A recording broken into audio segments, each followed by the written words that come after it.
সুন্দরবনের জন্য সুখবর। কুমির ঘনত্বের নিরিখে এবার প্রথম সারিতে উঠে এলো অন্যতম এই ওয়ার্ল্ড হেরিটেজ সাইট। পরিসংখ্যান অনুযায়ী অস্ট্রেলিয়া ও প্রশান্ত মহাসাগর লাগোয়া পাপুয়া ও নিউ গিনিতেই কুমিরের ঘনত্ব সর্বোচ্চ।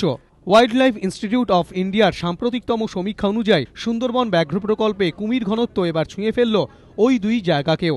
প্রায় 1164 কিলোমিটার জলপথ ভ্রমণ করে এই সমীক্ষা চালিয়েছে wild life institute of India. 613 ঘন্টা ধরে চলেছে সমীক্ষার কাজ। সুন্দরবনের বিভিন্ন জায়গায় সমীক্ষা চালিয়েছে মোট 30টি দল।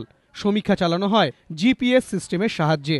সমীক্ষার রিপোর্টে জানানো হয়েছে, সুন্দরবনে 141টি কুমিরকে চোখে দেখা গিয়েছে।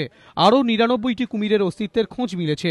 প্রতি কিলোমিটারে কুমিরের ঘনত্ব 0.12। এই পরিসংখ্যানে রীতিমতো খুশি রাজ্যের chief wildlife warden Shitangshu Bikash Mondal. তিনি জানিয়েছেন, দীর্ঘদিন ধরেই সুন্দরবনে কুমিরের সংরক্ষণের কাজ করা হচ্ছে। এই গবেষণার রিপোর্টে আমরা গর্বিত, খুশি। সুন্দরবন ব্যাঘ্র প্রকল্পে বাঘ সংরক্ষণের জন্য কোটি কোটি টাকা খরচ হওয়া সত্ত্বেও সেখানে ক্রমশ কমছে বাঘের সংখ্যা। এ নিয়ে দীর্ঘদিন ধরেই চলছে কেন্দ্র রাজ্য চাপানুতর। এর মধ্যে কুমির শুমারির এই রিপোর্ট নতুন করে অক্সিজেন যোগালো সুন্দরবনকে।